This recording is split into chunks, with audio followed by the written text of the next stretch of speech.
And we're live. Let me just check. Oh, been crazy in terms of this, but yeah, we're good. Okay, hello everyone. Welcome. This is Daniel Cervantes with Next Up Asia. Today I have Melissa Tan. Melissa, I would want to describe her more as an eco activist, zero waste advocate, but she also does so many other things. So I will let Melissa just share a bit of what are the other stuff she's been involved in, like from, for example, your channel and what are the other initiatives you've been working on. Okay. So my main thing is being a TV host and a producer. So I usually work with a channel in Singapore called Tech360.tv, and so I do all the usual things in the entertainment sphere. How everyone touches everything. So emceeing, acting, and I started off as a model and a TV personality. And what I do with my platform on social media is to advocate for the zero waste lifestyle and work with brands and campaigns to bring that message into the mainstream. And how do you actually got involved with Tech 360 before we actually go into the program you do with Green Gorilla? Oh yeah, so like one of my story producers from Asia's Next Top Model was starting his own tech channel at the time, like it was probably 4 or 5 years ago, and he knew that I wanted to get into hosting, and he gave me a chance. So from there, it became from being a tech newbie, because I used to be from consulting.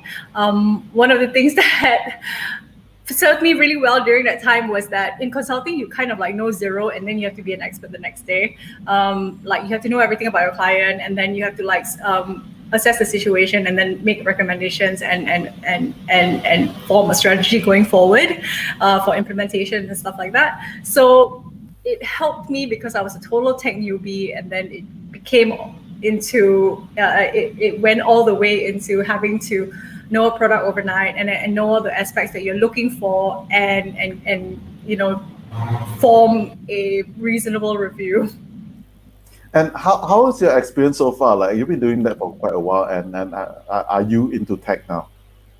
Oh yeah, I am, but I've also got a little bit of tech fatigue along the way, because I mean, I don't. I'm sure there will be some who will disagree with me because you are on an entrepreneurs and startups platform. I got tech fatigue along the way as well. No, it's probably the same because like I'm a big gadget freak, but at the same time, like I've been over the years, I've been trying to really buy less gadgets as much as possible, and Mm. and that's one of the things actually when you look at tech and you look at gadgets that they're always you're consuming so much. Like so, I used to change the phone every year or so. Now, my last phone that I just changed a new phone, so the last one lasted me about 5 years actually, so 5 to 6 years. So I realized that the longer it goes, like I'm much happier. I don't have to have this whole anxiety of chasing for something new, and so on. And tech moves so quickly, that if you give it time, you'll be getting something really more awesome and at the same price range and everything, and you won't have something that's slowly depreciating in your house. So tech is kind of like you can always wait it out. You should wait it out as long as possible. At least that's my stance, and that's what I've been practicing personally. So as an environment advocate, environmentalist, and like how since when were you interested in looking after the environment and taking care of the environment? So I've always been an environmentalist as a kid. So it always begins with like nature and getting out into nature, loving hiking and things like that. But environmentalism is really a common sense thing to me, because if you know something, you can't unknow it. So if you know something is something that is based on a simple decision that you make, can either cause really untoward harm or you can choose something better, it makes sense to choose something better. So even as a kid, I was always keeping up to date with whatever was happening in the world. So, maybe 15 years ago, it was like the Great Pacific Garbage Patch came into people's minds and got covered in the news, and then from there it kind of just went on all the way until here. And so you've been really, really active for the past couple of years, especially with the group like Green Gorilla, and like tell us some of the initiatives you've been working on over the years. Okay. So it started with zero waste living. So when I started being a zero waste practitioner, then it became something that I could bring onto my platform, because indirectly I was already sharing the lifestyle every day, and then I saw all the good things that came out of it, because again, your circle of influence doesn't end with you. So just because you said something, whether it's a good thing or a bad thing, someone else is going to hear it, and you might not see how it impacts them. So a lot of people came back to me and like, oh, that's really useful. Like, I'm going to use it. I'm going to use that tip. I'm going to use that resource that you shared, blah, blah, blah. And so I saw how that circle of influence can be used to impact people to better things. And, for us to all move towards the same direction in saving the environment, because it just really doesn't end with you.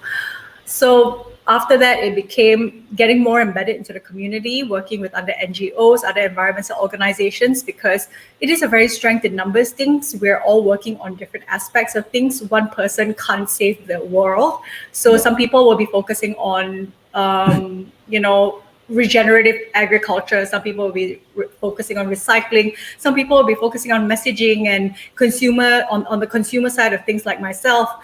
And there'll be the vegans, blah, blah, blah, blah, blah. So embedding myself into the community even more throughout the years, we were able to join forces and be able to connect people and network a lot better, so that when people need something, we always have the solution for it.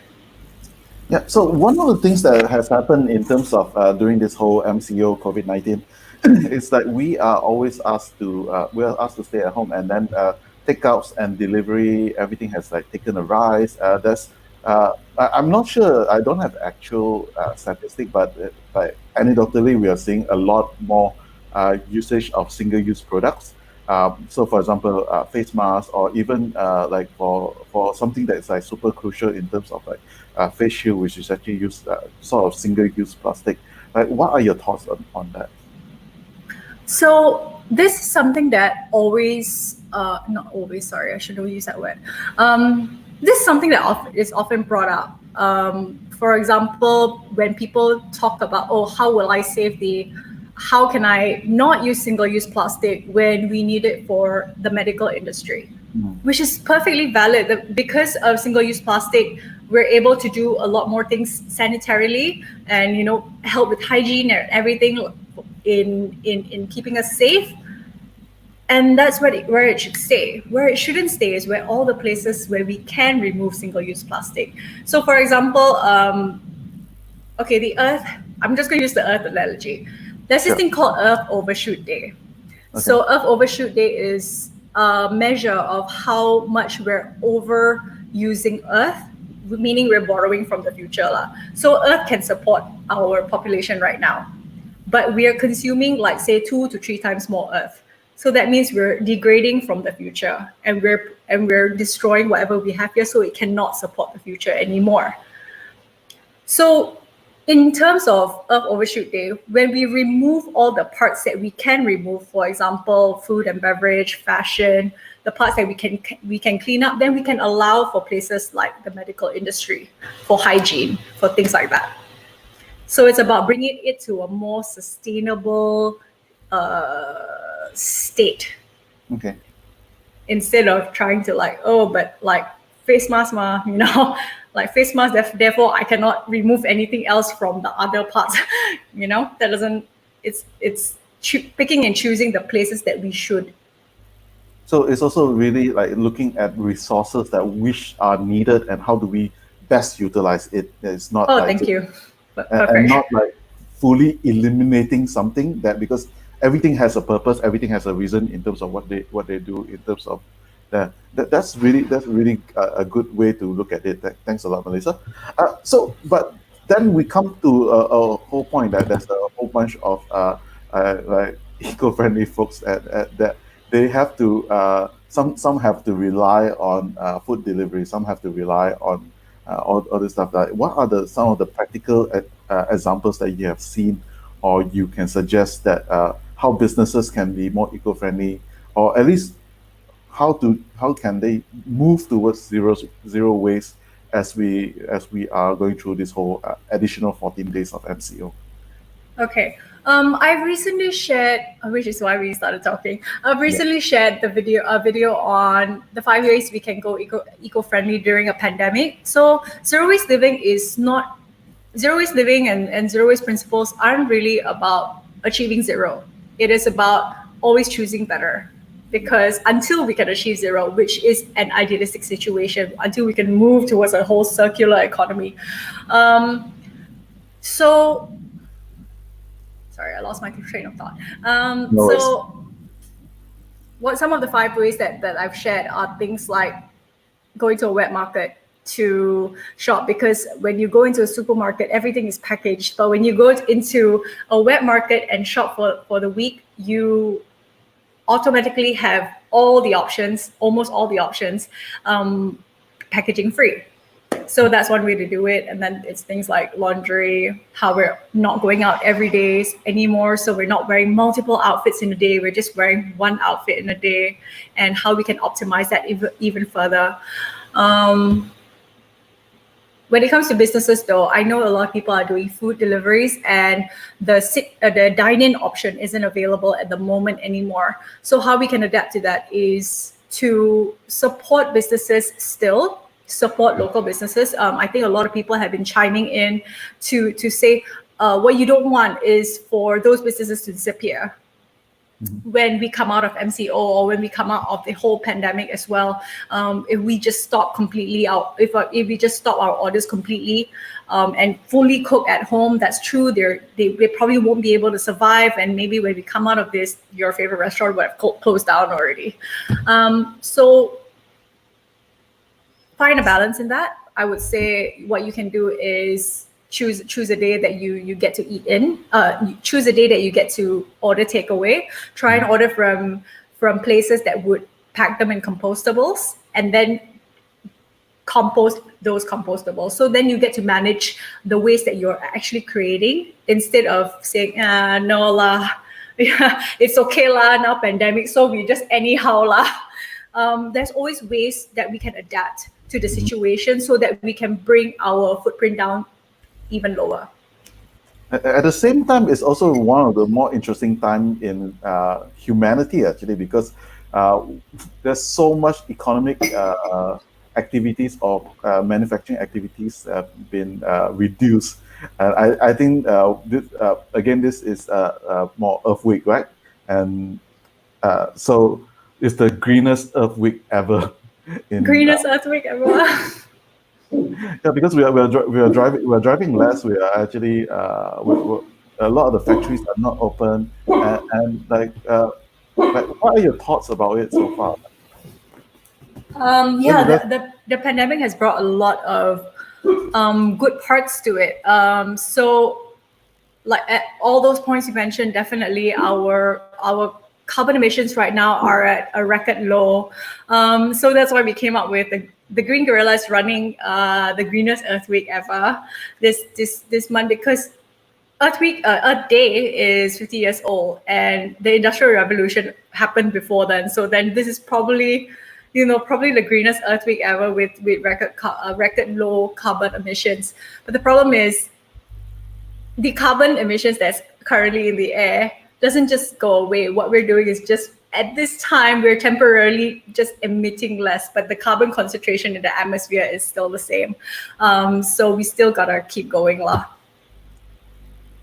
And in terms of for entrepreneurs, because this group is mainly focused on entrepreneurs, a lot of them, that's again is always choosing something better. How can they make better choice in terms of being entrepreneur, like during MCO and even after MCO, in terms of moving towards a zero waste? I think. Sorry. Just to plug an example of one of the things that which I really love that you do is basically that you actually have events to highlight to repurpose clothes that have been used, And one of the things that have been actually going around is all this fast fashion that people are keep buying new stuff over, and so how do you how as an entrepreneur do you reconcile these two parts, in your opinion?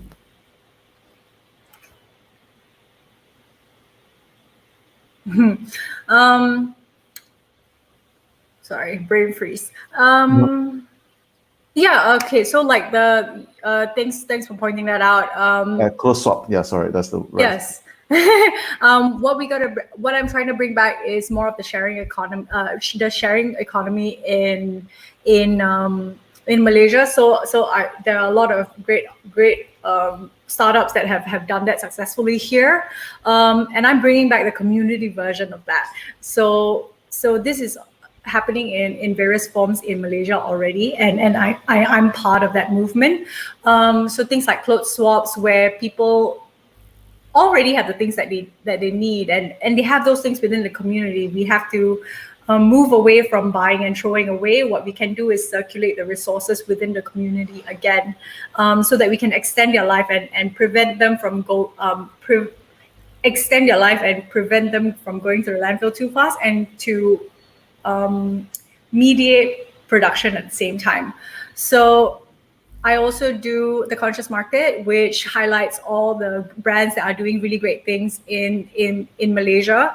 So stuff like they are socially responsible, they're environmentally responsible, and they find ways to make the triple bottom line of more of a focus in their business. So using business for good. So what your platform can, what your audience can do is, well, I mean, like, I think there are probably quite a few sharing economy people in there as well. But what you can also do is, okay. So there are ways that businesses can move towards more sustainable practices. Yeah, sure. Okay. So just for the audience, I've had 2 hours of sleep, so I'm not like functioning. Okay, Yeah. so how can businesses move towards more sustainable practices? Yeah. So it is not an overnight thing, just like individuals. It is slowly auditing your processes and see whether there are alternatives, or find alternatives, or innovate alternatives for each of those processes, right? It's the same with other objectives that you take. If it was a cost-cutting objective, for example, then you'll start like searching for alternatives. This is moving towards sustainability. So first of all, you will audit your processes and try and be as transparent as possible when it comes to that. And within your management, what you can do is find the alternatives. And what you can use for that is the community and the networks of the environmental people and organizations in Malaysia. Because what we want to do is move the world towards a more sustainable future. And because of that, you're incredibly sharing. It's the same like the entrepreneur network. When someone needs something, when someone needs advice on something, everyone just kind of like chimes up. Hey, I know a guy, let me connect you to that guy. Same with the environmental community. So once you take more of that stance in your business, and once you start searching for those options can come pretty quickly because of the network in Malaysia. So yeah. Oh no, so sorry. Do you want to go ahead? Oh, I mean, there are several tranches to that. So even within the organization, you can clean up, you can move towards sustainability in various different ways. So that would be education of your customers, your employers, and your vendors. Customers, yes. When you move towards more sustainable practices, which helps your business, it helps to build goodwill. It is great marketing. It's also channeling to your consumers that you want to be a more responsible business, and people, they resonate with that because people are getting more aware and they're looking for solutions. They're looking for better businesses to support. But in Malaysia, what they often find is like, where if I want to order something, I have to go and order from US because this sustainable brand is in the US, which doesn't make sense in terms of carbon footprint and stuff like that. So the market is ripe, and there's a gap in the market. And it doesn't mean that you have to be a sustainable business. You just have to be a business that shows the that has the intention to move towards more sustainable practices. And so you actually highlighted some of these businesses in your blog, and also I think recently you wrote an article of eight sustainable grocery delivery in Klang Valley. Like, right, so these are actually fantastic examples that I didn't even know exists beforehand. So what are the other businesses out there that are like doing really good stuff over in Malaysia that you have come across? So I will shout out a few people. So what you can do as regardless of what business you are, is to partner and then the strength of the organizational framework to partner with other environmental organizations. People that are doing great stuff are like Eco Nights, BGBG Initiative, Free Trade Society, that can kind of like put their heads together with you and find ways for you to lead a successful campaign and lead a successful initiative. So that is some of the people I would shout out. So for this environmental sustainable food deliveries one is an individual, is more of an individual level, but this is something that businesses can leverage on as well. If you're a food business, these are people that you can partner with as well. What most of them are currently doing is filling the gap in the logistics chain that has broken down, because I'm sure you guys have all seen it. A lot of the Cameron farmers aren't getting their vegetables out to consumers anymore, because restaurants have mostly limited their production, so they kind of have to like taper off their orders. So now we're bringing them. What they're doing is bringing them directly to consumers. Yeah, I'm gonna order this one actually later. Grace Market random vegetable and fruits box for 30 ringgit. So Yeah, Grace is great. What they usually do is they do ugly vegetables. So a lot of produce gets thrown away because they look funny or they don't look aesthetically pleasing. Like how when you go to the market, all your radish is like super white and super straight, and your carrot is like super straight and like super pretty. But then they have all those like weird like two-legged carrots and things like that, which usually just gets tossed away. So on usual business times, that is their main thing. But right now, I think they're filling the gap for Cameron. I think in terms of even if you look at food wastages in Malaysia, Malaysia has really one of the highest amount of food wastages. I cannot remember the exact stats, but I do recall it's something totally astronomical. Do you remember the stats by any chance? So 50% of our waste is food waste. So that's why with zero waste living, what a lot of people say is like, oh, why I need plastic bags because I need to throw trash away. If I don't have plastic bag, then how? If you deal with your food waste, i.e. compost it, so food waste, when it lands into a landfill, it usually creates methane. It doesn't decompose naturally. It decomposes without oxygen. So that means it rots and creates methane, which is a greenhouse gas that is 30 times more potent than carbon dioxide. So composting is one way to deal with that. And I'm doing a session on composting at 5 p.m. today. Nice. What was our original train of thought? No, so I also lost that because I was. I also lost already. No, okay, so I think where I was coming from in terms of food waste, I was asking for some stats. Yes. Okay, so Malaysians send 16,000 tons of food waste to the landfill. So yeah, the landfill is 50%, like because we produce about 50% of it is food waste. Imagine how more slowly we can fill our landfill if we deal with the food waste. We don't have a national composting system right now, so what we're dealing with is a lot of community composting. Yeah, and if you if you haven't done composting before, and if you ever have a chance to look at the go to kebun bangsa, if they when they're still around, Yes. status pending, but just check out their composting heap over there, and that is actually a warm compost. Yeah, if you can also just explain like like I stay in an apartment. How can I do composting? Like, if there's any tips for that? I will cover that in my 5 p.m. session today. I have two homes. I right now I'm in a condo in Penang.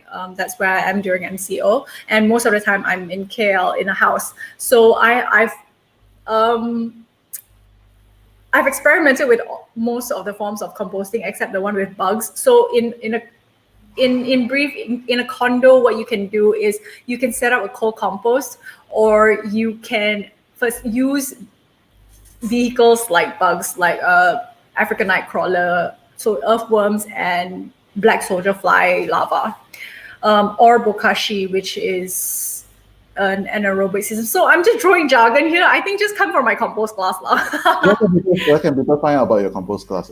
So I'm on Instagram at Melissa Tan LH. So that will be an Instagram live session at 5 p.m. Facebook has been a bit funny with lives. Yes, We've actually. realized that the connection is so much worse for some reason. So I would suggest going to Instagram. So they Well, don't have thank you. they don't have to register. They can just follow Melissa. That will or- just be an Instagram live, yeah, at 5 Yeah. p.m. Yeah, so no registration required, and one of the cool thing is I just follow in terms of her website. There will be a lot more resources over there. Let's talk a bit on Green Gorilla since we are at it. And what is Green Gorilla and how did that come about?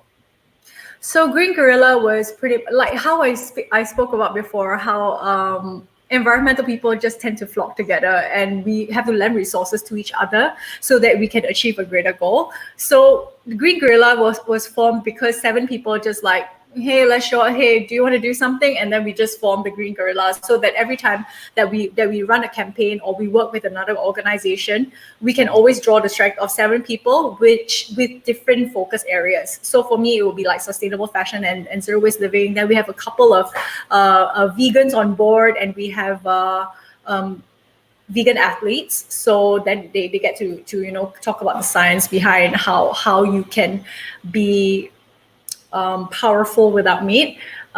We also have Claire from the Hive Bulk Foods, which is the pioneer zero waste store in Malaysia, one of the largest. So through all these different people, we get to reach a lot more of our network and then draw our forces together and reach a broader public. So there's also a schedule for the Greenest Earth Week ever. I think like most people will have probably missed out some of these. Can they rewatch this? I think most of them are on live, so probably not. So I think one of the really good ones was yesterday, Managing Micros Without Meat. So that is still live on Benny's. So just go to the schedule and it will still be live for maybe the next few hours. Managing Micros Without Meat, he drops a lot of science there. And then you can still catch the rest of it this week. I also have a talk with Think City this Sunday. So Think City is another great organization. They do urban planning, and they work with the government to kind of make sure that when we develop, it's not like our current type of developments. So I'm doing a session with them on circular economy this Sunday. Awesome. So people can actually look out for that. So before we let you off in terms of that, because I know you have a busy schedule. Oh, no, it's fine. Yeah, how can individuals play a part like towards a more greener economy, towards a more greener ecosystem, and like we have now all tasted work from home.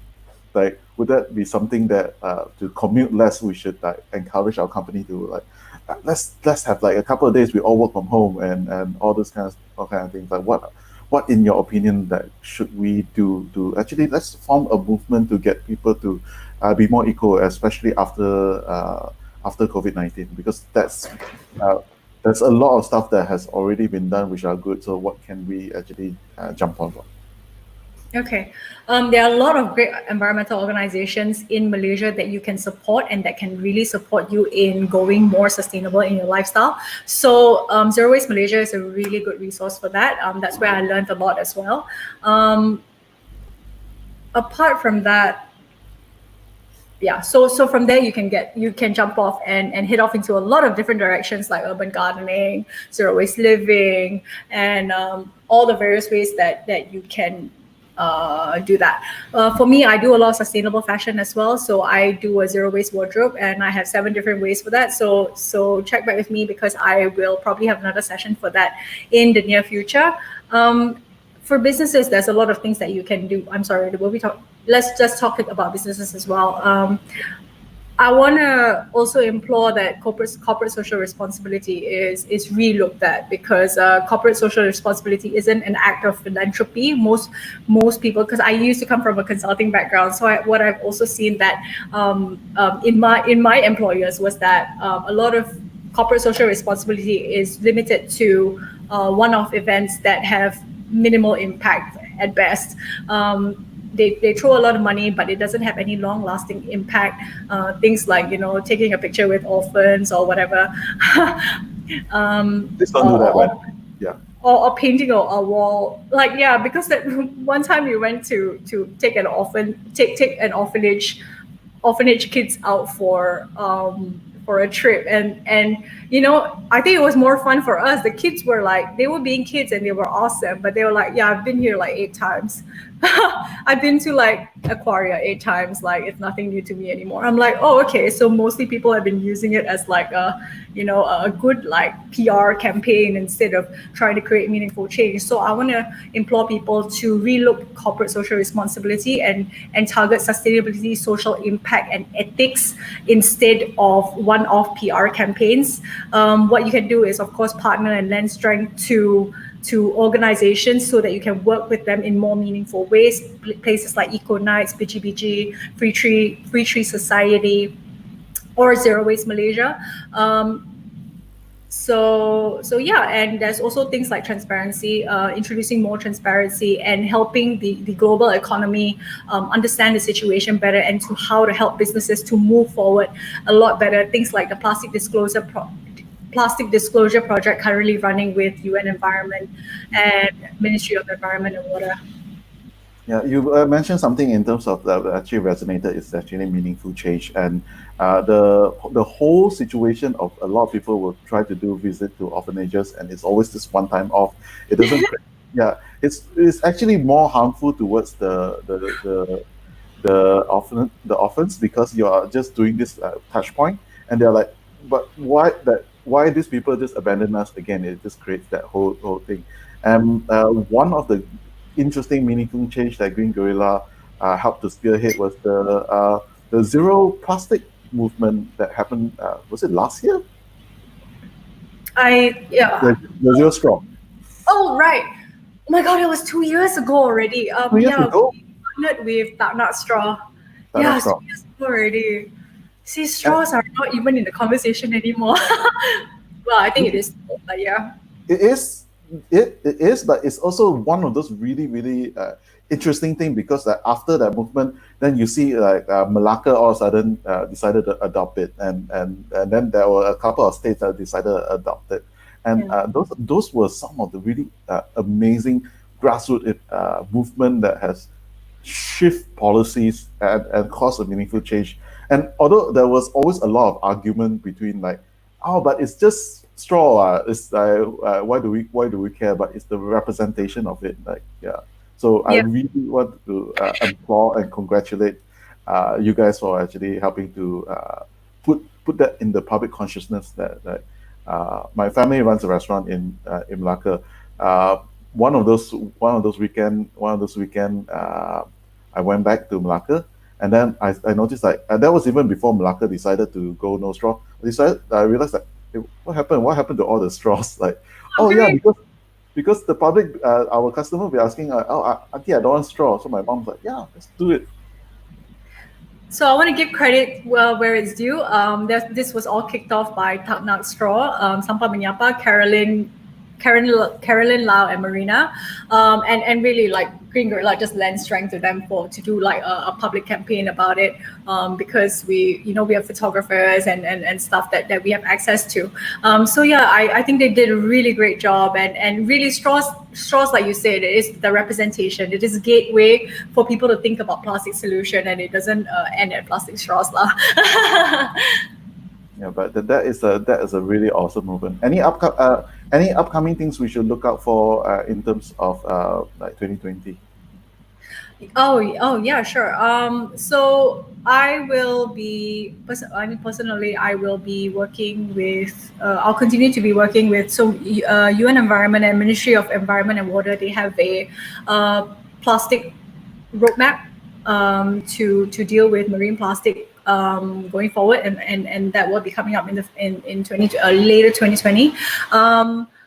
As well as for myself, what I usually do is sustainable fashion. So living with with a zero waste wardrobe, yet remaining essentially stylish and with an unlimited wardrobe. So this will be through ways that I share online or through public events like clothes swaps. Unfortunately, during this time, and maybe in the near future, public gatherings are not recommended. So I will be finding ways to bring that online as well. Right now, while I was thinking about our conversation today, I also saw Said Azmi post about how what other ways and how can we work together on other NGOs and NGIs to work together to deal with a few issues that he listed, and one of them was Baju Raya. So a lot of the B40 group right now, they are, they're looking, they don't have the money to even support themselves, because they all are doing a lot of day rate jobs, but at the same time, Raya is coming up, and they will feel the pressure and the want to get new Baju Raya, but they don't have the means for it right now. So I'm trying to think of a way right now to bring that online so that we can introduce the sharing economy in that context. Getting people new Baju Raya, but secondhand, really good. In other words, a virtual clothes swap lah. Yeah, that's awesome. And for those entrepreneurs who want to reach out to Melissa, and if you have any ideas to how to like, one of the things that entrepreneurs should do is always to solve problems, and Yes. that's definitely one thing. Kenny Lee actually mentioned before, like he'd like to welcome you into the community. I think that he's been been involved with you, Paul, since like 2013. So it's been a while. Thanks, Kenny. Yeah, I think you replied to him earlier. So thank you very much, Melissa. I'm looking forward to actually see your composing class later, and I will be on Instagram. So for people who really want to check out Melissa's workshop, it's a workshop, right? Yeah, sure. Webinar workshop. The webinar workshop. Okay. Just head over to Melissa Lee. Let me just go back to her Instagram page, and you can just follow. You can actually follow her and learn about composing. Internet is not functioning well. Sorry. Here you go. So follow Melissa. Thank you very much, and looking to hear from you soon. Thanks so much, Daniel. Bye. Bye.